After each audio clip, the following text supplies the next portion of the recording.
So the discussant is Michael Davis from T. Rowe Price. Good afternoon. I know I'm the last speaker between you guys and cocktails, so I'll be very brief. Time with your children. Yes, after cocktails, or perhaps even instead of cocktails, based on this study. So I would just start by saying I am not an academic. I'm a practitioner. And I think in terms of the work that you guys do, first of all, I just want to thank all of you guys for the work that you do, because it really does influence what practitioners like me and a lot of people in the room actually do on a daily basis. I thought it might be helpful to talk about the implications of this study, which I thought was terrific and very exciting, in terms of what we do with it from a practitioner standpoint, how we engage with clients. I work at T. Rowe Price. We have about $900 billion in assets. About 42% of those assets are defined contribution related. So we have active conversations with studies like these with our clients and get feedback from them. But this study we found to be very, very interesting. So transfers, bequests, and human capital investment in children over the life cycle. The authors seek to look at the relation between intergenerational altruism on outcomes, looking at a panel of people born in England, Scotland, and Wales during one specific week in March 1958. This is part of the National Child Development Study. The first thing we found that was interesting, and I don't have any slides by the way, anybody who works in an asset manager, you know what you have to deal with compliance to get slides through, so I do not have any slides today, we'll just speak to it. The first thing that we found interesting were the elements that the authors looked at in terms of these relationships: time investment, educational investment, cash investment.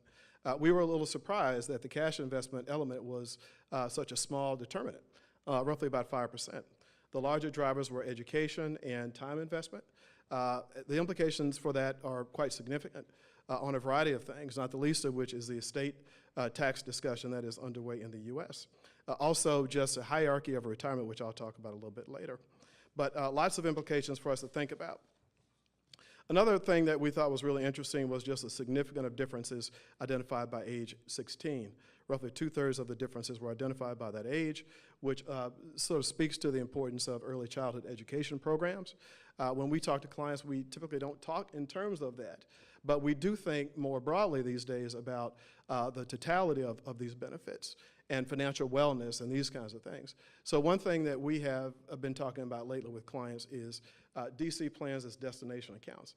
What we mean by destination accounts is these accounts have to do more than they have in the past. So a lot of our clients don't have access, or participants don't have access to defined benefit plans anymore. That is particularly the case in the corporate world, where you just don't see a lot of open defined benefit plans. And so the conversations we have with clients are much more holistic now, and they're looking at sort of the total benefit package of which these early childhood programs can be one at a certain company. Also, just the importance of time and education on these wealth outcomes, and just the importance of it could be flexible work arrangements to allow parents to have more time with their kids, to give them a little bit more time to spend with them. And again, that just the small emphasis that you see with respect to sort of cash transfers. But also just education. So the benefit of education and how significant a driver that is in these outcomes, what that really kind of speaks to is just a hierarchy of savings.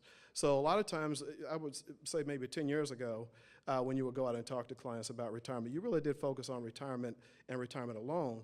Now those conversations are much more holistic. So you're talking retirement, but you're also talking HSAs. You're talking about the interplay between health and retirement savings.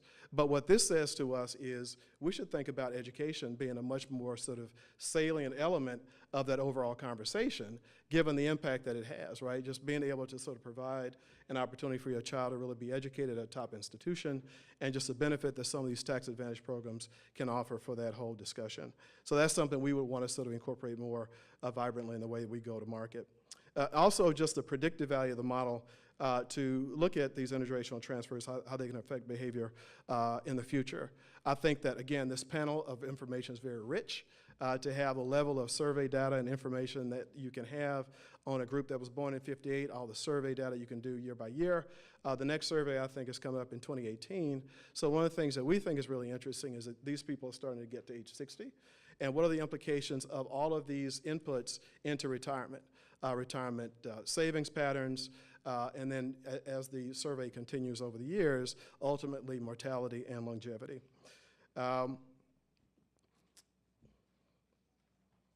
Yeah, so we talked about estate tax. So I think just additional opportunities for research is looking at savings patterns in retirement, consumption.